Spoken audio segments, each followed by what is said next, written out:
Hello hello, my name is Ankit Sharma. अब start करने जा रहे हैं बायोलॉजी का एक पार्ट हमने कर लिया कंप्लीट। ठीक है, सेल पढ़ रहे थे, बायोलॉजी का सेल चैप्टर का एक पार्ट हमने कंप्लीट कर लिया था। अब हम आगे पढ़ेंगे। हमने पढ़ा था लास्ट में प्रोकैरियोटिक और यूकैरियोटिक सेल्स में डिफरेंस एंड सिमिलैरिटीज़। ठीक है सर, चलो आगे बढ़ते हैं। एक बार देख लो कि सेल होता क्या है, अंदर अंदर से कैसे दिखेगा। ठीक है, न्यूक्लियस हमने देखा था कि सेंटर पार्ट न्यूक्लियस होगा। इसमें होता है Golgi apparatus, cell membrane, centroids, endoplasmic reticulum, cytoplasm, nucleolus, lysosomes and mitochondria. ठीक है, सिमिलैरिटीज़ एंड डिफरेंसेस हमने प्रोकैरियोटिक एंड यूकैरियोटिक सेल्स में देख ली थी। अब सेल्स में देखो अलग अलग सेल ऑर्गेनेलिस होती है। Cell organelles. अब आगे पढ़ेंगे सेल ऑर्गेनेलिस के बारे में। हमने देखो, ये देखो यहाँ पे है माइटोकॉन्ड्रिया। तो माइटोकॉन्ड्रिया के बारे में पढ़ लेते हैं पहले। माइटोकॉन्ड्रिया, किसी को कुछ आता हो साइंस में या नहीं आता हो, लेकिन उसको एक चीज़ ज़रूर आएगी, वो है mitochondria is called as power house of the cell. तो पेपर में भी पूछते हैं बार बार कि power house of the cell किसको बोलते हैं। Power house of the cell. ठीक है, इसमें होता है ATP synthesis. ATP ATP synthesis इसमें होती है। एटीपी की फुल फॉर्म एडिनोसिन ट्राइफॉस्फेट। ठीक है, इससे एटीपी से होता क्या है, मेक्स एनर्जी। एटीपी से एनर्जी मिलती है हमें और सेल को। ठीक है, it is formed of to membranes. कौन सी टू मेम्ब्रेन्स हैं? एक आउटर मेम्ब्रेन, एक इनर मेम्ब्रेन। दो मेम्ब्रेन होगी माइटोकॉन्ड्रिया में, एक आउटर और एक इनर। आउटर जो मेम्ब्रेन होगी अब वो पोरस होगी। पोरस मतलब उस पर पोर्स प्रेजेंट हो गए। ठीक है, पोर्स मतलब छोटे छोटे सुराख।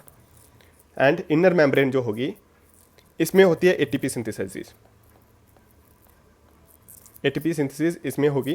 पेपर में पूछते हैं कि एटीपी सिंथेसिस माइटोकॉन्ड्रिया के कौन से पार्ट में होती है, तो हम बता देंगे इनर पार्ट में होती है। और एक चीज़ बार बार पेपर में पूछी जाती है कि सेल का ऐसा कौन सा पार्ट है जिसका अपना ओन डीएनए एंड राइबोसोम्स होते हैं। तो माइटोकॉन्ड्रिया एक ऐसा पार्ट है जिसका has its own DNA and ribosomes. ठीक है सर। और एटीपी, एटीपी को क्या बोलते हैं? Energy currency of the cell. Energy currency of the cell. Paper में पूछेंगे what is known as energy currency of the cell, तो हम बता देंगे ATP is known as energy currency of the cell. ठीक है, अब देख लो वैक्यूल्स। आगे पढ़ेंगे वैक्यूल्स। वैक्यूल्स जो होते हैं ये मेम्ब्रेन बाउंड होते हैं। मेम्ब्रेन बाउंड की आसपास जो होगी मेम्ब्रेन होगी प्रेजेंट।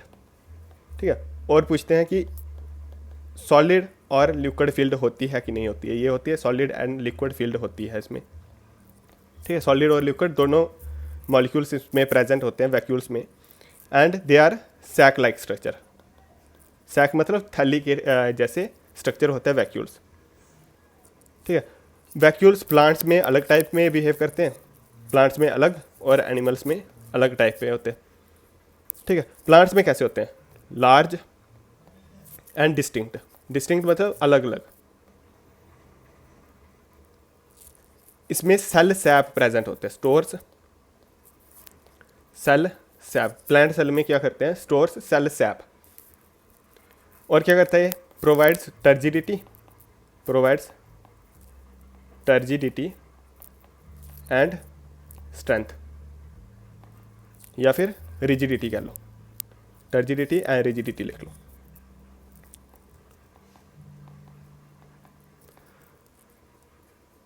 ठीक है, और ये मेक करते हैं, फॉर्म करते हैं। जैसे सेल का कुछ पार्ट होगा ना, इसमें ये 90 to 50% of volume of the cell vacuoles होते हैं। ठीक है, कौन से सेल की बात कर रहे हैं? ये हम प्लांट सेल की बात कर रहे हैं। एनिमल सेल देख लो। एनिमल सेल में ये होते हैं स्मॉल एंड टेम्परेरी। ठीक है, और ये स्टोर करते हैं, स्टोर्स ग्लूकोज, और क्या करेंगे स्टोर, ग्लाइकोजन एंड प्रोटीन। ठीक है, उसके बाद आगे देखो lysosomes, very very important, paper में एक ना एक क्वेश्चन आता है, हर बार आता है कि इसको बोलते हैं suicidal bag of the cell,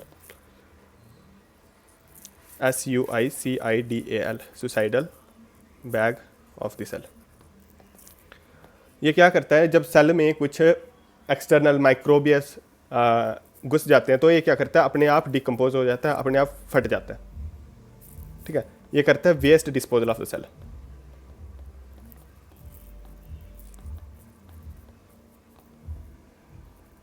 इसमें भरे हुए होते हैं फिल्ड विद डाइजेस्टिव एंजाइम्स।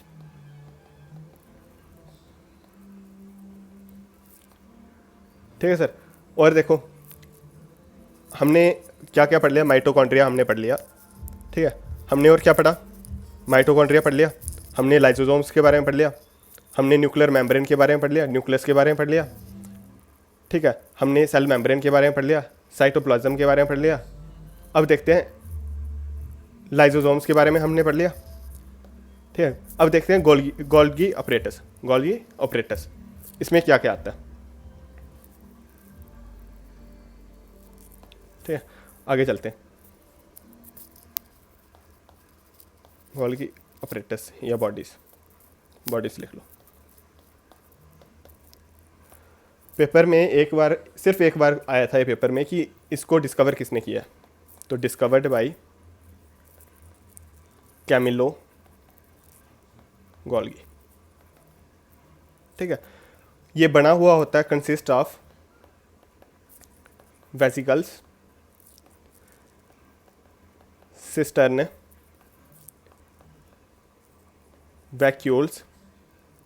ठीक है, सिस फेस, एक बार पूछा है सिस फेस किस तरफ होता है तो बता देना, हमने पेपर में आएगा अगर तो बता देना सिस फेस किस टाइप होता है, टूवर्ड्स न्यूक्लियस। ठीक है, और ट्रांसफेस, इसमें दो फेस होते हैं, एक सिस फेस एक ट्रांसफेस। ठीक है, ट्रांसफेस बता देना towards plasma membrane, towards plasma membrane. ठीक है, एक बार फंक्शंस देख लो, इसके फंक्शंस, ये करता है stores, modification of package. Package क्या, पैकेज में आएगा फूड या मिनरल्स, कुछ भी सेल में जो आ रहा है। ठीक है, उसको स्टोर और मॉडिफाई करेगा ये। सिंपल शुगर्स बनाएगा फ्रॉम कॉम्प्लेक्स शुगर्स, एंड यही गोल्गी बॉडीज क्या करती है, फॉर्म करती है, क्या करती है फॉर्म, लाइसोसोम्स, जिसके बारे में हमने अभी पढ़ा। ठीक है, आगे देखो लास्ट हमारा बचता है एंडोप्लाज्मिक रेटिकुलम, एंडोप्लाज्मिक रेटिकुलम। ठीक है, एंडोप्लाज्मिक रेटिकुलम क्या होता है, ये एक मेम्ब्रेन बाउंड ऑर्गेनेली है, मेम्ब्रेन बाउंड ऑर्गेनेली है कि आसपास मेम्ब्रेन होगी, बाउंड मतलब बंधा हुआ। ठीक है, आसपास मेम्ब्रेन होगी। और क्या होता है, इसमें दो टाइप के एंडोप्लाज्मिक रेटिकुलम होते हैं, एक स्मूथ एंडोप्लाज्मिक, एक rough endoplasmic. Rough endoplasmic reticulum, rough endoplasmic reticulum के बारे में पेपर में पूछता है कि ये बनाता क्या है। एंडोप्लाज्मिक रेटिकुलम है ना, मतलब बावर्ची मान लो, ये कुछ ना कुछ बनाएगा। दो टाइप के बावर्ची है हमारे पास, एक रफ एंडोप्लाज्मिक रेटिकुलम, एक स्मूथ एंडोप्लाज्मिक रेटिकुलम। तो रफ एंडोप्लाज्मिक रेटिकुलम बनाएगा मेक्स प्रोटीन्स, राइबोसोम्स। ठीक है, और स्मूथ एंडोप्लाज्मिक रेटिकुलम क्या बनाएगा, ये synthesis of fats and lipids.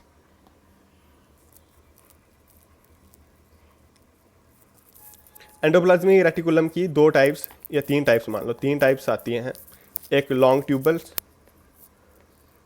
Tubules होंगी इसमें, एक vesicles and cistern.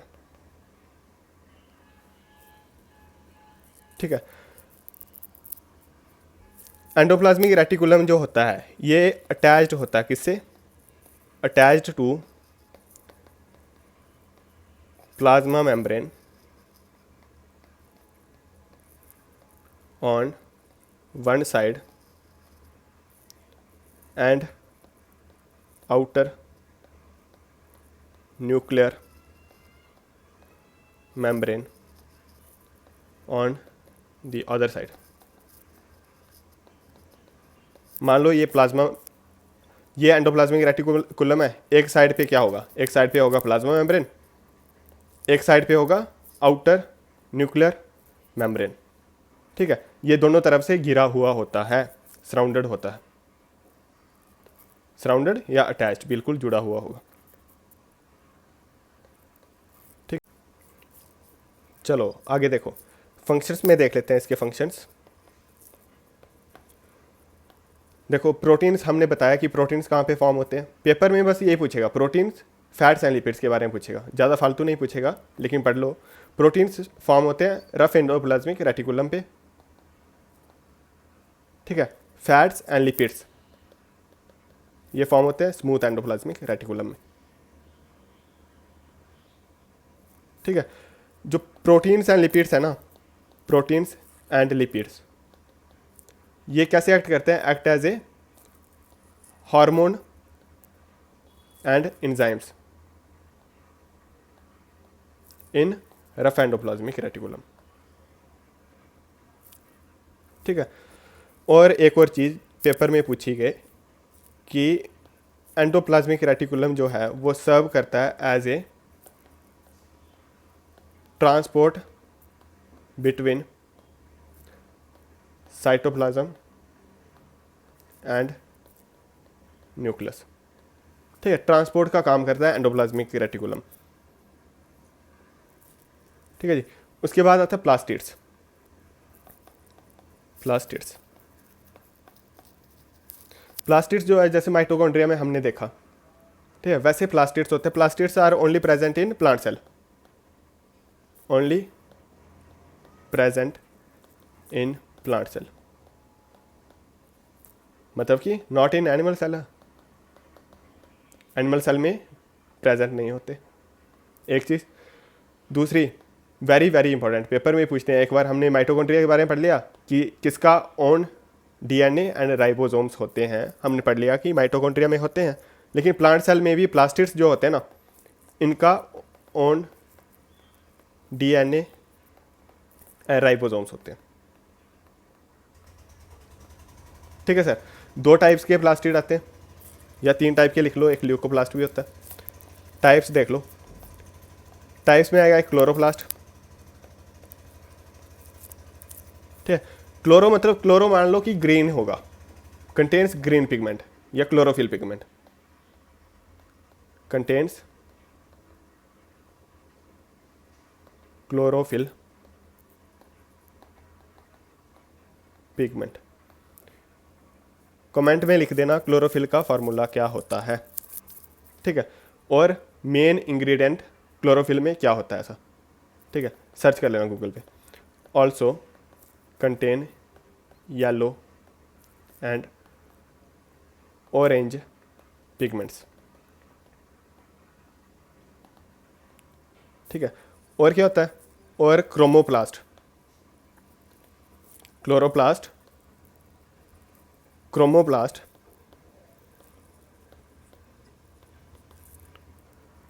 contains different types of pigments which provides color। ठीक है, ये जो क्रोमोब्लास्ट होते हैं ना, मतलब अलग अलग डिफरेंट टाइप्स की पिगमेंट देंगे। ये डिफरेंट टाइप की पिगमेंट मतलब जो फ्लावर में और फ्रूट में जो पिगमेंट होती है, लिख लो, imparts colour to flowers and fruits. ठीक है सर, और एक आता है ल्यूकोप्लास्ट।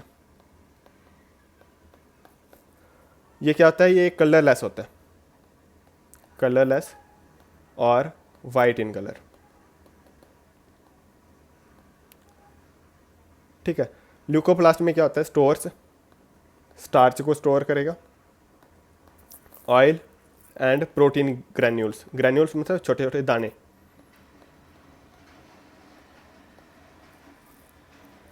ठीक है सर। आगे देखो, वेरी वेरी इंपॉर्टेंट, ये आते हैं cell division. Cell division, cell division मतलब सेल डिवाइड क्यों करेगा, क्योंकि उसको नए सेल फॉर्म करने हैं। Division of cell into new cells, division of cells into new cells. ठीक है। रीज़न क्या होगा डिवाइड करने का, रीज़न ये होगा कि ग्रोथ, है ना, growth of organism. Cell divide क्यों करना है, रीज़न यही है कि ग्रोथ करनी है ऑर्गेनिज्म की।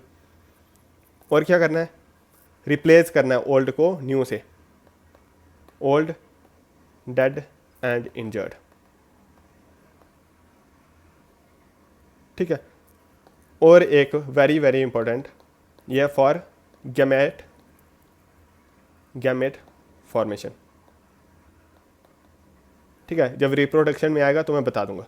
ठीक है। टाइप्स में देख लो, दो टाइप की सेल डिवीज़न होगी, एक माइटोसिस, दूसरी होगी मियोसिस। ठीक है। पेपर में पूछते हैं माइटोसिस एंड मियोसिस की टाइप्स, मतलब पूछी जाती है कि ये होती क्यों है, कौन से सेल में मियोसिस होगी, कौन से सेल में माइटोसिस होगी। ठीक है। एक बार यहाँ लिख लो माइटोसिस, यहाँ लिख लो मियोसिस, और याद रखना कौन से सेल में कौन सी होती है। याद रखना ये होती है सोमैटिक सेल, सोमैटिक सेल्स, और इसमें होगा न्यूक्लियस, न्यूक्लियस जो होगा सेल जो डिवाइड करता है, न्यूक्लियस डिवाइड करता है मेन, इसमें न्यूक्लियस डिवाइड करेगा, डिवाइड्स इनटू ओनली वंस। ठीक है। न्यूक्लियस सिर्फ एक बार ही डिवाइड करेगा, ये होती है जर्म सेल में। याद रखना ये मियोसिस होती है जर्म सेल में। जर्म सेल जो होते हैं मतलब वो रिप्रोडक्शन के काम आएंगे। ठीक है, लिख लो चाहे इन्वॉल्व इन रिप्रोडक्शन।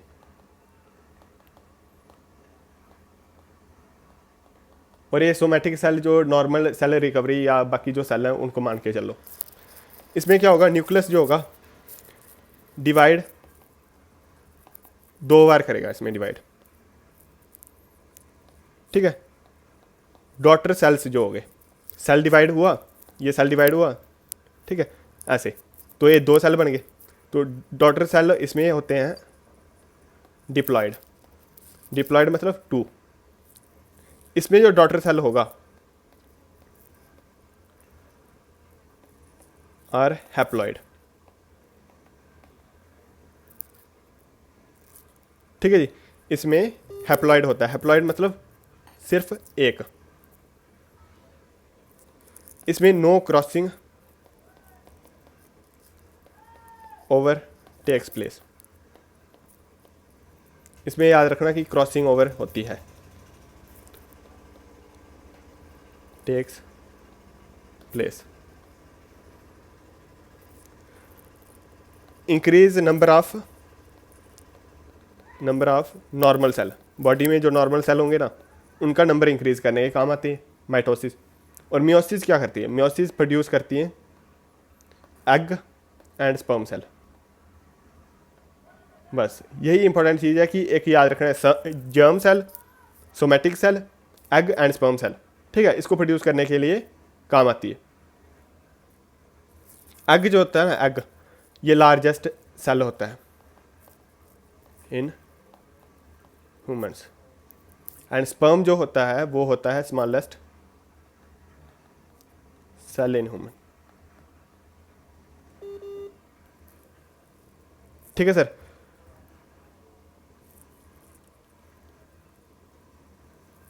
और क्या होगा, ये इन्वॉल्व किस में होगी, माइटोसिस इन्वॉल्व होगी। अगर नॉर्मल सेल है तो मतलब कि ये हीलिंग वगैरह में काम आएगी, involve in healing and growth, है ना। तो ये क्या करेगी, ये involve in genetic variation, genetic variation में इन्वॉल्व होगी। ठीक है, इसमें मैं बताया कि 2 डॉटर सेल प्रोड्यूस होते हैं, इसमें होते हैं 4 daughter cells. Daughter cells are produced.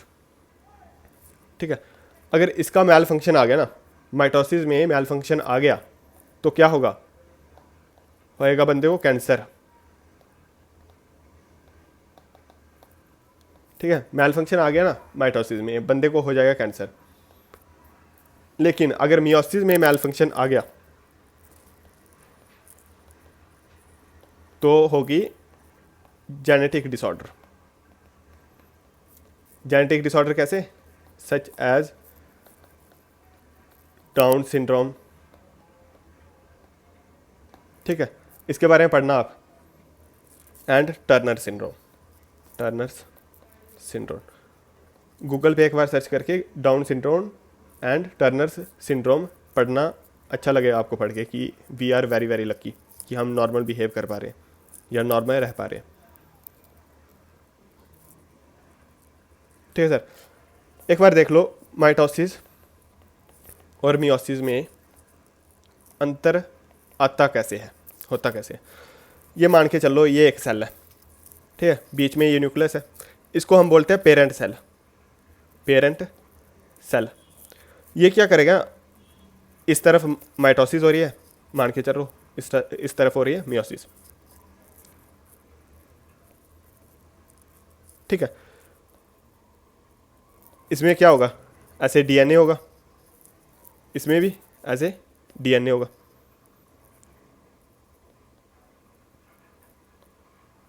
फिर क्या होगा, इसमें 2 स्ट्रेन से डीएनए की बन जाएंगी। ठीक है जी, यहाँ भी 2 स्ट्रेन से डीएनए मान के चलो। फिर ये क्या करेगा, डिवाइड करना स्टार्ट कर देगा। ठीक है, कुछ शेप इसकी यहाँ से ऐसे डिवाइड होना स्टार्ट कर देगा, ये भी सेम ऐसे डिवाइड होना स्टार्ट कर देगा। ठीक है, ये टूट के एक सेल, ये एक सेल, 2 सेल बना देगा। ये भी टूट के एक सेल बना देगा। यहाँ तक सेम था। अब ये क्या करेगा ना, ये सेल वापिस से टूटेगा, माइटोसिस यहाँ पे रुक जाएगी, यहाँ पे स्टॉप हो जाएगी, 2 डॉटर सेल बन गए। ठीक है, यहाँ पे स्टॉप हो जाएगी। लेकिन जो मियोसिस होती है ये यहाँ पे स्टॉप नहीं होगी, ये आगे तक चलेगी, ये वापिस से सेम प्रोसेस करेगी, ऐसे ऐसे वापिस से डिवाइड करना स्टार्ट कर देगी। ठीक है, रेप्लिकेट करना स्टार्ट देगी। फिर ये टूट के वापिस से ये 2 सेल बना देगी। ठीक है, टोटल कितने बन गए, यहाँ पे बन रहे 4 डॉटर सेल, 4 डॉटर सेल्स। ऊपर कितने बने, 2 डॉटर सेल्स। तो माइटोसिस में बनते हैं 2 डॉटर सेल, मियोसिस में बनते हैं 4 डॉटर सेल। ठीक है, एक और चीज़ याद रख लो, पेपर में पूछते हैं कभी कभी कि लार्जेस्ट सेल होता कौन सा है, वो होता है ऑस्ट्रिच एग। स्मॉलेस्ट सेल होता है, स्मॉलेस्ट सेल होता है गैलीसेप्टिकम। ठीक है, लॉन्गेस्ट होता है ह्यूमंस में, लॉन्गेस्ट सेल इन ह्यूमंस ये होता है न्यूरॉन्स।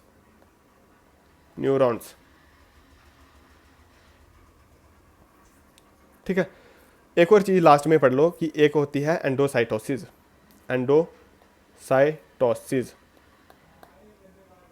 ठीक है, एंडोसाइटोसिस में क्या होता है, टाइप ऑफ एक्टिव ट्रांसपोर्ट। ठीक है, एंडोसाइटोसिस होती है, साइटोसिस मतलब ट्रांसपोर्ट, एंडो मतलब अंदर, अंदर कुछ ट्रांसपोर्ट हो रहा है। ठीक है,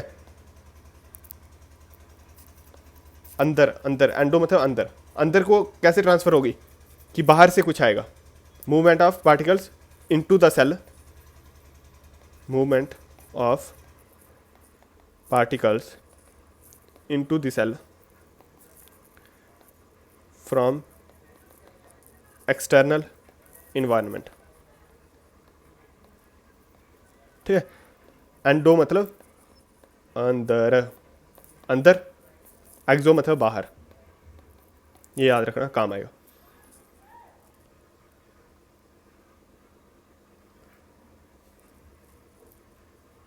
ठीक है जी। एंडोसाइटोसिस की वजह से जो अमीबा वगैरह या ऐसे कुछ ऑर्गेनिजम्स होते हैं ना, ये फूड कंज्यूम करते हैं। ठीक है, कि बाहर से कुछ चीज़ अंदर ले लेंगे, जैसे फूड अंदर ले लेंगे, तो उसको एंडोसाइटोसिस बोलते हैं। एक होता है स्यूडोपोडिया। स्यूडो मतलब नकली, पोडिया मतलब फीट। तो ये क्या करता है, अमीबा, अमीबा ऐसे मान लो, ठीक है, ऐसे कुछ होगा। तो यहाँ पे मान लो कि यहाँ पे फूड प्रेजेंट है, तो ये क्या करेगा ना, एक ऐसे फुट एलोंगेट कर देगा, अपने फीट बाहर निकाल देगा। ठीक है, इसको इनगल्प करके निकल के तो ऐसे क्लोज कर देगा, एंड इसका साइज थोड़ा सा बढ़ जाएगा, तो इसको बोलते हैं एंडोसाइटोसिस।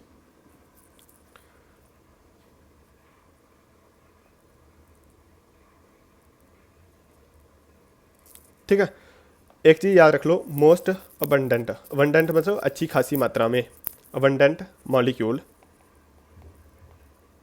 मॉलिक्यूल इन सेल, वो होता है वाटर। करीब 70%, 70% सेल में होगा वाटर। ठीक है, एक चीज़ याद रख लो सेल वॉल के बारे में, कि सेलुलोज से सेल वॉल बनती है प्लांट्स में। ठीक है, काइटिन के से बनती है इंसेक्ट में, एंड पैक्टिन प्रेजेंट होता है फूड में, फ्रूट में। ठीक है सर, इतनी सी बातें याद रख लो। इसके साथ हमारा सेल का एक पार्ट पूरा कंप्लीट हो गया। आगे हम और डिटेल में और चीज़ें पढ़ेंगे। ठीक है, थैंक यू फॉर वॉचिंग। ये मेरा नंबर है 6005688910। किसी को कोई क्वेरी हो या सजेशन हो, मुझे डीएम कर सकता है व्हाट्सएप पे। एंड अगर आपको फ्री बैच अवेल करना है तो प्लीज़ आप मुझे डीएम कर दो, मैं आपको एनरोल कर दूँगा। Thank you for watching. चलो।